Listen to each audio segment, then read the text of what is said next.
Bismillahirrahmanirrahim. Assalamualaikum warahmatullahi wabarakatuh. Bismillahirrahmanirrahim. Innalhamdalillah nahmaduhu wa nasta'inuhu wa nastaghfiruh wa na'udzu billahi min syururi anfusina wa min sayyiati a'malina. May yahdihillahu fala mudhillalah wa may yudlil falan tajida lahu waliyyan mursyida. Asyhadu an la ilaha illallah wahdahu la syarikalah wa asyhadu anna Muhammadan abduhu wa rasuluhu la nabiyya ba'dah. Allahumma sholli ala Muhammad wa ala ali Muhammad kama shallaita ala Ibrahim wa ala ali Ibrahim wa barik ala Muhammad wa ala ali Muhammad kama barakta ala Ibrahim wa ala ali Ibrahim fil alamin innaka Hamidum Majid. Amma ba'du. Ma'asyiral muslimin rahimani wa rahimakumullah, usikum wa nafsi bi taqwallahi faqad faza man ittaqa. Ibu-ibu, bapak-bapak, adik-adik, para jamaah rahimakumullah. Kita ini setiap hari itu bersyahadat asyhadu an la ilaha illallah wa asyhadu anna Muhammadan Rasulullah. Berapa kali lafal itu kita ucapkan dari lisan kita? Tidak ada yang tahu. Karena masing-masing itu tidak mengingat-ingat, tidak niteni itu sudah berapa kali. Tapi orang Islam itu hidup itu dasarnya ya dua kalimat itu. Asasul Islam. Jadi dua kalimat syahadat itu merupakan dasar dari agama Islam.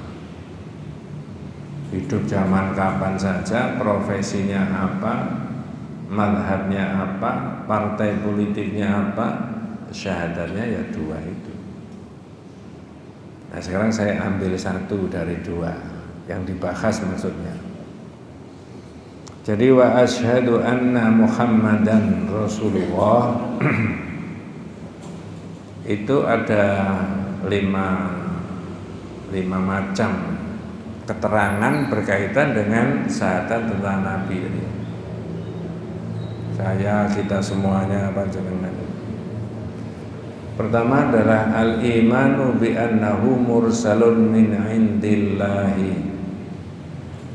Yakin bahwa Nabi Muhammad itu utusannya Allah.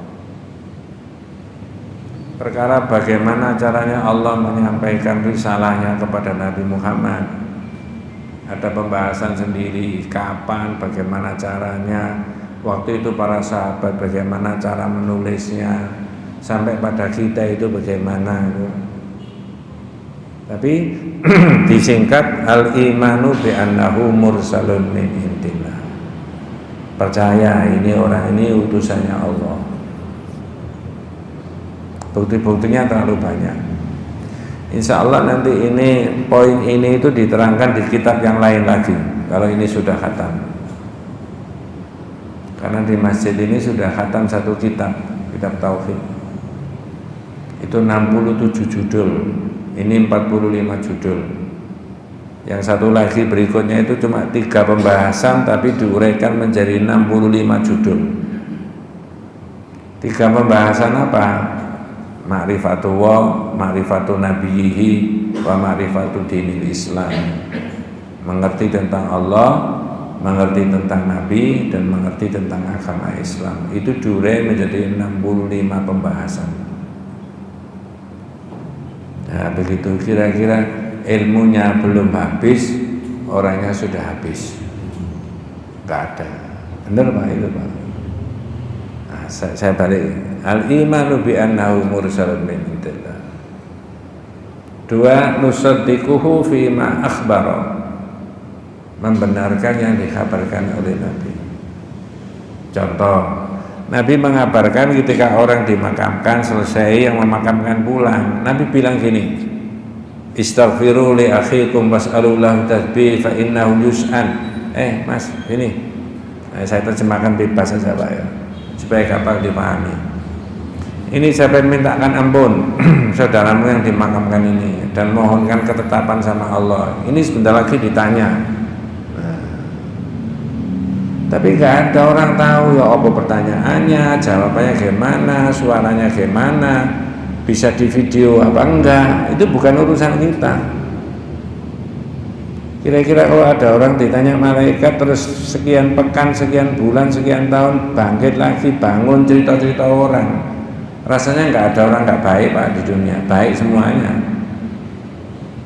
Temenan ditanya ini saya, oh macam-macam. Maka sekarang jenengan itu diberi pengertian oleh para ulama berdasarkan syahadat itu. Lalu yang kedua tadi nusaddiquhu fima akhbaro, membenarkan yang dikabarkan. 3 nuti'uhu fima amara, mentaati yang diperintah. Sekarang itu loh, misalkan ya, mohon maaf ini bukan mengolok-olok, ada orang Islam nggak sholat jamaah, lalu dia berkarir di profesi tertentu atau dia di BUMN atau di swasta, apa karirnya terhambat karena nggak sholat? Nggak ada penilaian berkaitan dengan itu, nggak ada. Yang penting saya main cerdas, bisa menyelesaikan ini, punya visi misi perusahaan yang jelas, naik terus mas yo nggak tahu sholat, nah, misalkan begitu. Tapi kita nggak ada hubungannya dengan itu. Itu dulu sudah pernah saya terangkan, orang Islam itu ibadahnya jangan mencari dunia. Itu judulnya diuraikan iradatul insan bi amali dunia. Ibadah kepada Allah kok diniatkan dunia. Contoh, orang gedu sholat malam sampai berkeringat-keringat tiap hari, tiap pekan, tiap bulan. Ternyata apa? Nawaitunya ingin menurunkan kadar kolesterol. Kolesterolnya tinggi 200 berapa? Enggak. Perkara nanti turun betul, ya itu urusan lain. Tapi nawai itu sholat bukan untuk itu. Apa? Mengikuti sunnahnya Nabi mas. Makanya tadi yang ketiga nuti'uhu fima amara, mentaati yang diperintah. Jadi kan tadi sholat di ini jamaah, misalkan tidak ikut ngajian nggak ada masalah, biarin aja, ya. Tapi orang Islam itu tolabul ilmi itu luar biasa. Ada kesempatan Pak Ustadz cuma setengah jam, nggak masalah. Ada Quran yang dibahas, ada hadis. Yang keempat, wanatruku manaha anhu wa zajara, meninggalkan yang dilarang. Saya rasa uraiannya panjang gitu ya. Yang kelima, nah ini yang penting, wa na'budu waha bima syara'a, beribadah kepada Allah menurut yang disyariatkan. Nah, orang yang sudah syahadat tentang Allah itu, nah kata kitab ini, ada kewajiban Pak. Apa? Nuhibbu waha wa rasulahu, mencintai Nabi, mencintai Allah. Ini masing-masing jenengan saya ini di dalam dirinya ini ada rasa cinta enggak? Halo? Kok kita enggak punya rasa cinta gitu? Punya enggak? Jawabannya punya. Terus orang kalau punya rasa cinta itu ini modal enggak? Modal untuk berkembang atau naudzubillah menjadi terpuruk sama-sama di persimpangan jalan. Ustaz, saya punya rasa cinta. Oh nggih Pak, nggak apa-apa, baik, itu manusia itu. Semua manusia punya rasa cinta, betul ya? Nggak ada. Dari mana itu? Allah yang memberikan. Nah kalau sudah syahadat, ya itu nanti posisinya Allah dan Rasulullah ini dominan untuk dicintai. Mudah-mudahan nggak salah paham ya.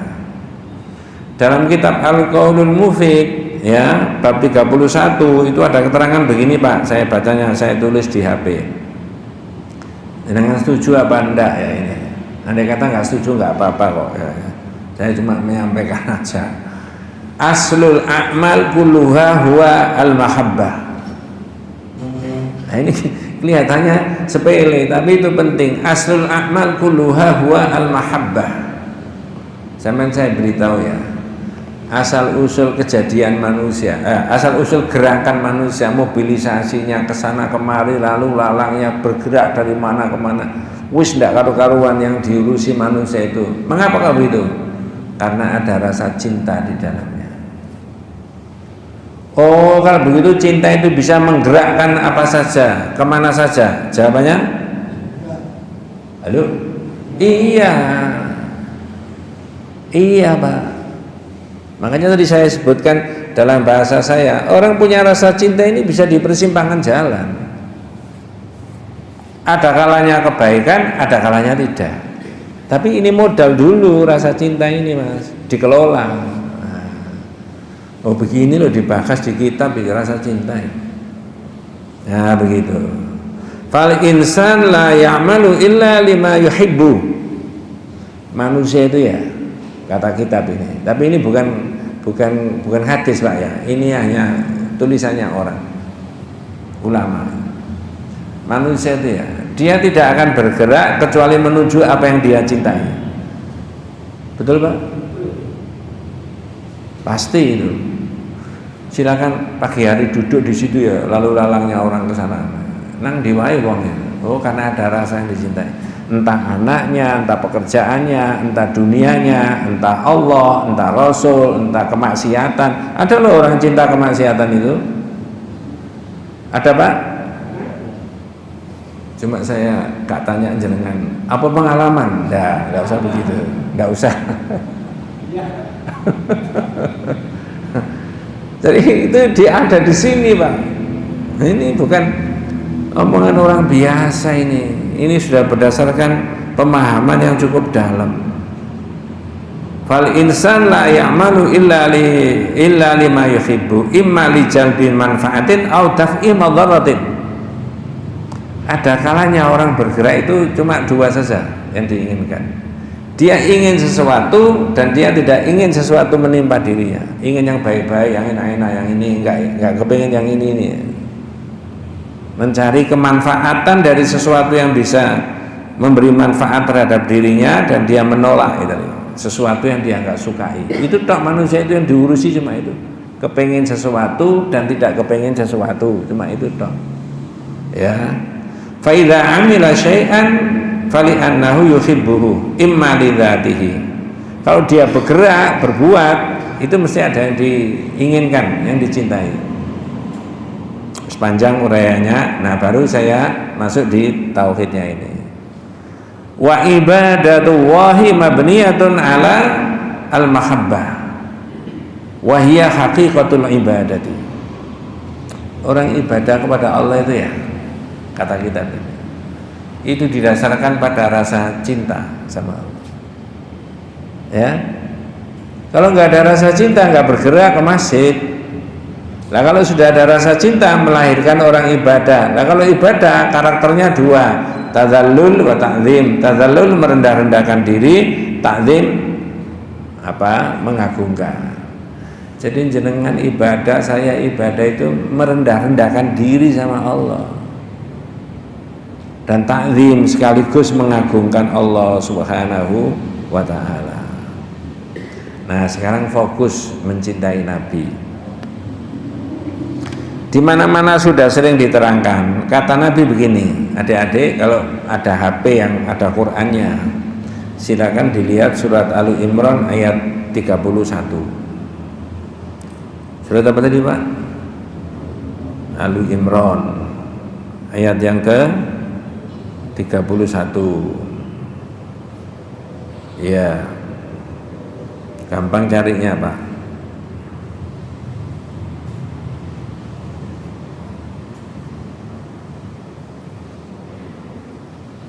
Ini menjelaskan bagaimana orang itu mencintai Allah dan mencintai Rasulullah sallallahu alaihi wasallam. A'udzu billahi minasyaitonir rajim. Bismillahirrahmanirrahim. Qul in kuntum tuhibbunallaha fattabi'uni yuhbib lakum wa yuhibbukumullahu wa yaghfir lakum dzunubakum wallahu ghafurur rahim. Ada bahasa Indonesianya Pak? Monggo. Katakanlah Muhammad. Nggih. Jika kamu mencintai Allah. Tak potong. Berarti orang Islam harus mencintai siapa Pak? Allah. Gimana caranya? Wong Allah itu tidak kelihatan. Tapi kita yakini ada. Kita yakini berpengaruh. Dan manusia itu terkoneksi dengan Allah semuanya. Wah, ini manusia terkoneksi dengan Allah ini ada bahasan sendiri, Pak. Ya. Bagaimana caranya kalau kamu mencintai Allah? Nah, ini apa namanya tadi saya sebutkan, ibadah itu mabniyatun 'alal mahabbah, didasarkan pada rasa cinta kepada Allah. Kalau nggak ada rasa cinta nggak ibadah orang itu. Caranya kalau mencintai Allah, monggo. Ikutilah aku, niscaya Allah mencintaimu. Saya tanya, ikutilah aku siapa? Nabi Muhammad ya, yang tak terangkan di awal tadi. Tak tanya sekarang, yang diikuti apanya? Bentar Pak, apakah cara akidah dan ibadahnya, ataukah cara kehidupan duniawinya? Apa semuanya? Temen? Loh, isin temenan Pak. Kalau cara ibadahnya nggak ada khilaf, jelas. Sholat seperti Nabi, haji umroh seperti Nabi, berkeluarga caranya, syarat rukunnya seperti Nabi dan seterusnya, mendidik anak. Nah, cuma yang berkembang berikutnya. Kalau semuanya mengikuti total itu mengikuti seperti cara Nabi. Dulu Nabi ketika memberi pelajaran agama kepada para sahabat pakai mic. Oh, kalau begitu kita harus mencintai ini, meniru Nabi. Nggak pakai apa? Boleh Pak? Jadi kabeh sampai mau. Dulu Nabi ketika ke masjid, ketika ke sahabatnya, ketika kemana-mana, kendaraannya pakai apa? Oh, kita harus meniru Nabi Pak. Ikuti aku. Berarti harus apa?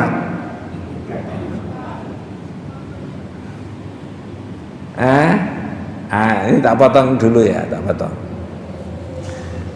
Wah ini Pak, apa namanya, di kitab yang lain gini, betapa sahabat itu nggak ada yang berani, ini kecapai jari colo Jawa itu, nggak ada yang berani mendahului Nabi.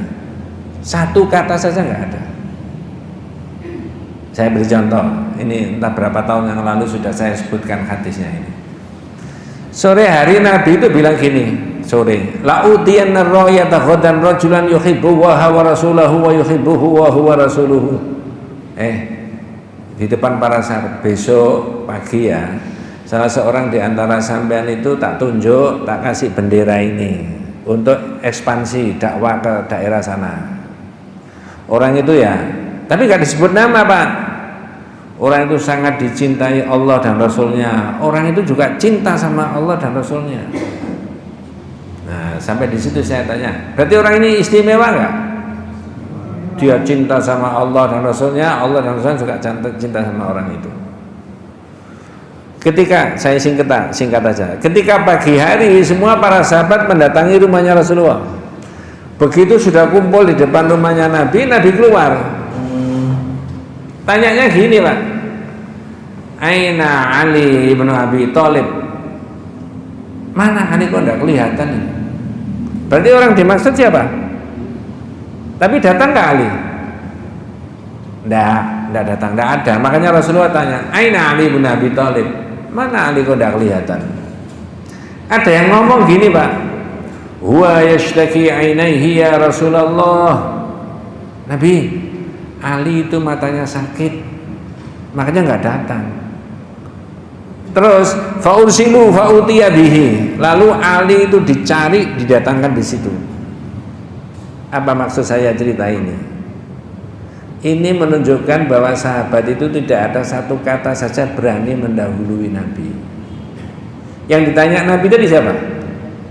Ali. Ali sedang sakit. Yang sakit apanya? Matanya. Terus inisiatifnya sahabat apa? Dicari, didatangkan di situ. Apa ada yang bilang gini, saya saja Nabi, wong Ali sakit? Ada? Tidak ada. Nggak berani Pak. Inilah akhlaknya para sahabat. Kalau itu sudah Rasulullah dawuh begini, Ali ya sudah. Makanya kadang-kadang kalau saya ngaji di kampung itu tak guyoni gini jamaah-jamaah itu. Bu, Pak, misalkan Ali itu sakit, abname di puskesmas, kira-kira didatangkan ke situ enggak? Ini bukan bahasa hadis Pak ya, bahasa saya. Didatangkan enggak kira-kira? Datangkan. Mengapa? Ini dawuhnya Nabi sudah yang ditanya siapa tadi? Ali. Ya. Itu maknanya Pak, ditarik sekarang. Kita ini mengikuti Nabi, jangan membuat sesuatu yang baru dalam bidang akidah dan agama. Sahabat saja nggak berani mendahului, sehingga jenengan dan saya nggak boleh gini. Ibadah begini ini zaman Nabi nggak ada, tapi nggak apa-apa. Lah kalau ibadah mahdhah ya nggak boleh mestinya Pak. Itu maksud saya di situ. Mudah-mudahan tidak salah paham ya. Tapi kalau perkara dulu Nabi ceramahnya tidak pakai mic, dulu Nabi kesana kemari itu pakai kendaraannya unta, sekarang kita pakai motor, pakai mobil, boleh Pak? Menyalahi Nabi apa tidak? Enggak, beda. Jadi saya ulangi, di dalam ayat tadi diterangkan kalau kamu mencintai Allah maka ikuti saya, kata Nabi. Ikuti saya dalam makna Rasulullah Shallallahu Alaihi Wasallam sebagai Nabi dan apa? Rasul. Nah itu yang penting buat kita semuanya ya. Wes. Kemudian begini Pak, Sayyidina Umar itu pernah ditegur sama Nabi, ngomongnya keliru. Saya pakai bahasa Indonesia aja, Nabi terjemahkan bahasa Arab. Nabi kata Umar, sungguh engkau ini aku cintai dari segala-galanya kecuali aku mencintai diriku sendiri. Maksudnya apa itu? Saya ulangi, pakai yang kalem-kalem aja. Nabi, sungguh engkau ini aku cintai dari segala-galanya, dari yang lain-lain kecuali aku mencintai diriku sendiri. Berarti Sayyidina Umar tadi mencintai diri sendiri terlebih dahulu baru ya gitu Pak ya.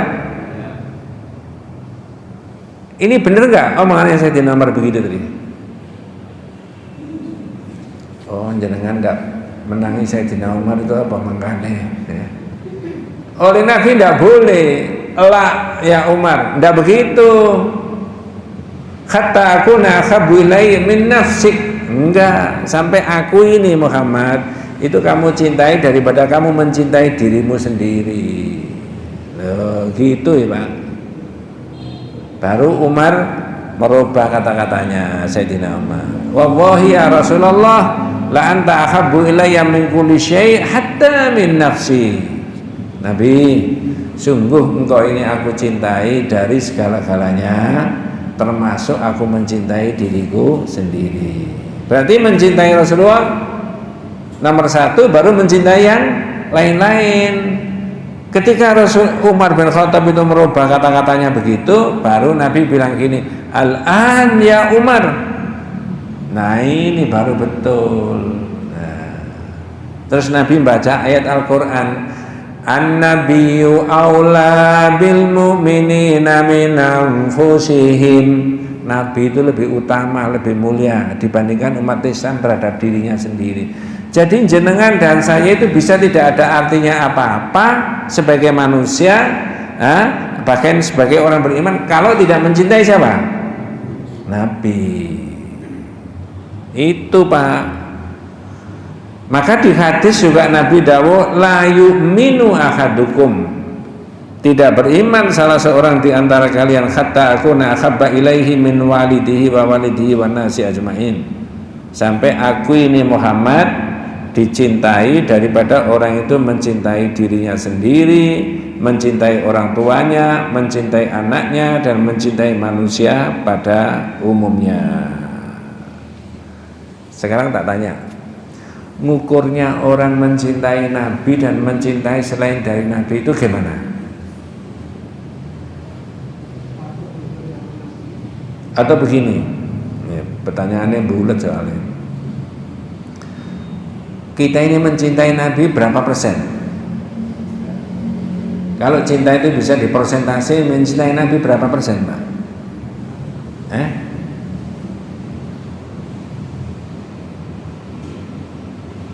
Mencintai yang lain berapa persen? Di tempat yang lain dijawab begini, 70% Pak Ustadz mencintai Nabi. Nanti yang lain ya tinggal 30%. Boleh begitu Pak? Boleh? Sing bener. Kalau di tauhid iman kita ya mencintai Nabi dan mencintai Allah berapa persen? 100. Oh, yang lain tidak keduman nanti. Bagaimana memposisikan yang lain tadi? Memposisikan yang lain itu adalah mencintai selainnya itu menurut yang diajarkan oleh Nabi. Mencintai anak, mencintai istri, mencintai jabatan, mencintai harta benda, mencintai dunia, itu harus menurut syariatnya ini. Maka kitab ini menulis tufidu hadhihi al-ayatu anna mahabbatallahi takunu bi idba'i ma jaa bihi Rasulullah SAW. Standar ukurannya orang itu mencintai Nabi itu mengikuti yang diajarkan oleh Nabi. Yang diajarkan itu terutama akidah dan ibadah itu orang tidak boleh membuat sendiri-sendiri, ya. Nah, mengurangi, menambahi juga tidak boleh. Tak kasih contoh, ada enggak sholat kita itu dalam gerakan sholat itu ada enggak disunahkan, bahkan itu bagian dari gerakan sholat untuk memberi isyarat pakai salah satu di antara 5 jari. Ada? Pada waktu apa itu Mas? Atahiyatulillah. Lalu jari yang mana yang dipakai isyarat? Telunjuk. Lalu berapa yang dipakai? Sepenuhnya apa separuh? Sepenuhnya. Kalau ada orang buat inovasi dibuat separuh boleh nggak? Nggak boleh. Diganti dengan jempol? Nggak boleh. Ini maknanya tufidu hadhihi al-ayatu anna mahabbatallahi takunu bi idba'i ma jaa bihi Rasulullah. Kalau kamu mencintai Nabi, ya berarti mengikuti apa yang diajarkan oleh Nabi. Ta'atuhu fi ma amara wa taraka ma nahaa anhu, ya, dan meninggalkan yang dilarang, ya. Kemudian kitab ini juga menulis yufiduna hadzal hadits, di situ dia ada hadis yang saya baca, hadis sahih, anna imanal mu'min la yaktamilu hatta yuhibba li Rasulillah mahabbatan tazidu ala mahabbatil walad wal walid wan nasi kullihim. Jadi hadis yang saya baca tadi, yang saya selipkan ceritanya Umar tadi, bahwa keimanan seorang mukmin itu tidak akan sempurna kalau dia tidak mencintai Nabi melebihi cinta yang lain-lain. Nah, sekarang saya ingin bacakan kepada kita semuanya seperti yang sudah pernah saya sebutkan. Jenengan sebutkan Pak, apa sih yang paling banyak dicintai manusia di dunia itu? Satu apa?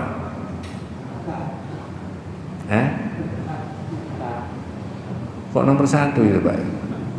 Di mana-mana nomor 1. Jenengan baca di Al-Quran ya.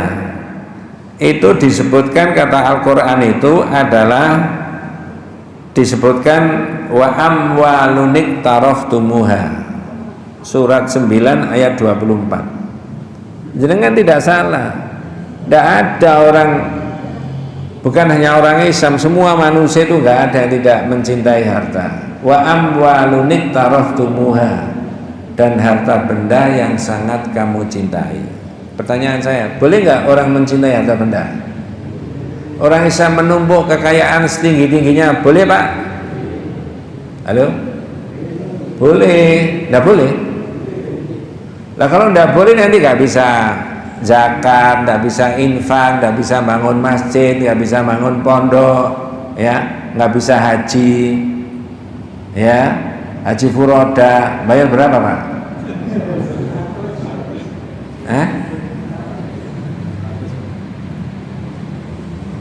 Kok enak bayar 400 keluarga 400, mahal nggak Pak kira-kira? Kok sepertinya dobral gitu.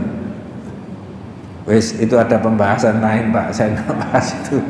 Wa amwalunik taraftumuha, harta benda yang kamu kumpulkan, kata Al-Quran. Berikutnya, wa tijaratun takhshawna kasadaha, perdagangan yang kamu takut rugi. Saya tanya, kalau ini disebut tijaratun takhshawna kasadaha, perdagangan yang kamu takut rugi, bisa dimaknai agak berbeda lagi Pak. Jabatan yang takut digeser, boleh nggak? Apakah ada kemungkinan orang mempertahankan supaya perdagangannya tidak rugi? Ada nggak kira-kira? Boleh nggak? Apa ada orang yang mempertahankan jabatannya supaya tidak kegeser? Andai kata kegeser, harus jatuh ke siapa itu? Jangan anaknya Pak, nggak enak. Ya. Ini logis nggak Pak? Loh, jangan diolok-olok, logis itu Pak. Loh, saya punya jabatan, saya mau lengser, ya istri saya tak, logis. Jangan dimarahi orang gitu, itu enggak apa-apa. Tapi jangan dibaca cuma sampai di situ. Ada terusnya. Wa tijaratun taksyauna kasadaha, perdagangan yang kamu takut rugi. Yang ketiga, saya ambil yang harta benda saya. Wa masakinu tardaunaha, rumah tempat tinggal. Saya tanya adik-adik yang di bawah saya umurnya. Apakah ketika Rasulullah menerima ayat ini sudah ada bisnis di bidang properti? Belum ya Mas ya? Tapi Nabi sudah meletakkan dasar bahwa ini loh yang paling dicintai manusia abad zaman dulu sampai kapan saja. Yang kaitannya dengan kenikmatan dunia itu 3 tadi Pak. Harta benda, terus perdagangan, terus apa? Properti. Lu kok ndak istri? Do lain. Kok ndak makan? Harta benda dulu. Orang itu kalau duitnya banyak bisa beli apa saja, betul Pak? Ya, bisa beli apa saja. Nuwun sewu, kalau kultur masyarakat tidak baik, orang punya duit banyak bisa merubah yang hak menjadi batil Pak. Yang kalah jadi menang bisa Pak. Mohon maaf, jangan salah paham. Kalau kultur masyarakatnya tidak baik, berarti bisa dibeli kan? Maka kata Al-Quran disebut 3. Tapi 3 ini perbandingkan dengan Allah dan Rasulnya tadi. Kamu lebih mencintai mana? Ini loh yang bolak-balik saya katakan tuh. Maka judulnya tadi Kaifa mahabbatullah wa mahabbatu Rasul. Bagaimana kita mencintai Allah dan mencintai Rasulullah. Standarnya bagaimana? Kalau mencintai 3 tadi berlawan dengan ini, kalau yang dimenangkan Allah dan Rasulnya baru namanya orang mukmin. Tapi kalau 3 posisi tadi, ya, harta benda yang dikumpulkan, perdagangan dan rumah tempat tinggal, dibandingkan dengan cintanya kepada Allah dan Rasulullah yang dimenangkan 3 ini, maka itulah rusaknya masyarakat itu. Kira-kira sekarang ini masyarakat kita gimana posisinya? Mencintai yang 2 apa mencintai yang 3? Lebih dominan? Itulah Pak, mohon maaf ini bukan politik, saya bolak-balik ngomong di mana-mana. Rusaknya masyarakat, bangsa dan negara itu karena syirik kepada Allah. Syirik dalam arti apa? Mencintai dunia lebih daripada cintanya kepada Allah dan Rasul. Setengah menit, saya boleh cerita? Boleh. Kalau tidak boleh, wabillahi taufiq wal hidayah. 2 Sabtu yang lalu Mas, saya ini diundang ibu untuk kasih ceramah walimah. Yang hadir mayoritas ibu-ibu. Tapi yang punya rumah itu request. Apa request ini? Pesan ya. Ternyata istilah request itu bisa dipakai di pengajian ya. Bukan di dangdut koplo. Ustadz request ya. Apa Bu? Nanti tolong diceritakan masalah bercinta dalam rumah tangga. Yang kategori syirik itu yang mana? Oh, lah kok begitu? Saya pernah dengar Ustadz terangkan begitu. Ya wis. Saya terangkan mulai dari awal, asalnya ini orang lain nikah lalu mencintai. Nanti punya anak, mencintai anak. Anak mencintai orang tua. Ini tobi'i, naluri, tak uraikan panjang lebar. Baru yang terakhir saya terangkan, orang rumah tangga itu salah satu kebutuhannya adalah materi duniawi. Kalau pakai cara Jawa, sandang, pangan, papan. Boleh nggak Pak? Boleh. Terus saya panjangkan lagi. Nah ini Bu, jenengan sebagai seorang istri, sebagai seorang ibu, itu peran untuk betul-betul menghentikan korupsi di masyarakat kita itu kuat. Tak kasih judul, tak kasih tema begini, statement. Korupsi itu bisa muncul di bawah celoteh bantal. Benar Pak? Jangan belum paham, makanya belum mantuk-mantuk ya. Korupsi itu bisa muncul di bawah celoteh bantal. Maksudnya apa? Suami istri pas tidur santai-santai atau mau tidur malam ngobrol-ngobrol. Ya katanya mau keluar negeri, iya. Tapi jatahnya lo cuma satu, biayanya 150 juta kalau tidak salah itu. Satu orang ya, iya. Aku ikut, ya jangan, wong jatahnya cuma satu. Lu ayah kan bisa ngambil duit kantor, duit proyek, duit ini. Mohon maaf, ini bukan siapa-siapa, tapi ini karangan saya sendiri, Pak. Pertanyaan saya, kemungkinan ada begitu nggak? Lapo sih Bu, oh ikut barang. Oh saya ini tasnya itu sudah jelek, mau ke luar negeri nanti beli tas mereknya.